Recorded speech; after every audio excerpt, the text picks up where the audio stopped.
Aleyküm, mehmanlar, ustazlar, men Erkova Cumhuriyeti'nden 2013 yılda Sakır'dan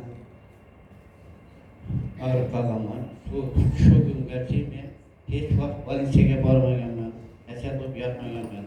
Şu Sakır bulganımdan keyin 10 yıl doktor nesne, kalat nesne davalanıp geldim, ro'yxatda turardim, insulinalardaydım.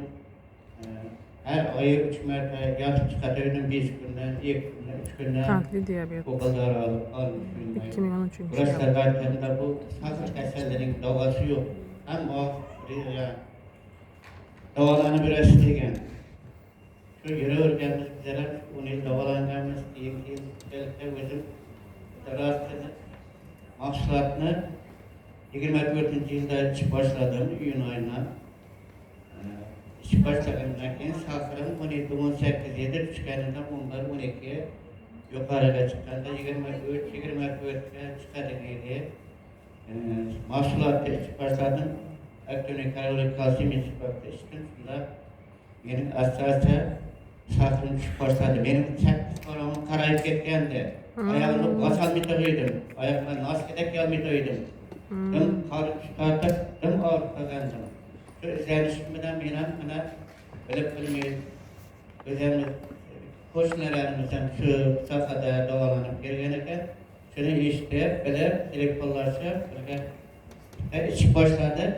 2 ay degende benim göz nurum ampullendi, göz nurlarım kazandı, tuman deyip olup.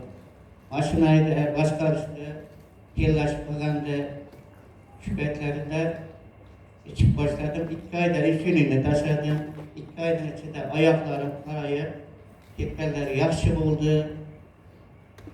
Tufride kelmeydim, gözlerim tülendi. Aç kadar içeklerim yaxşı buldu. Yiyişim, görüştürüşüm yaxşı buldu. Süt bir netice. İçiden su piramide içtim, top diye dokuz içtim. Koşunca aşlaklarını içip, azıda payette bana Kudaya şükür, şu devrede bana 2 yıl buldu. Katnaşıp birge hareketli yürütmez. Ustazlarına sizler için. Ahvalım yap şimdi. Kesel boğuşabilsin zaten. Doğrusu. Rahmet.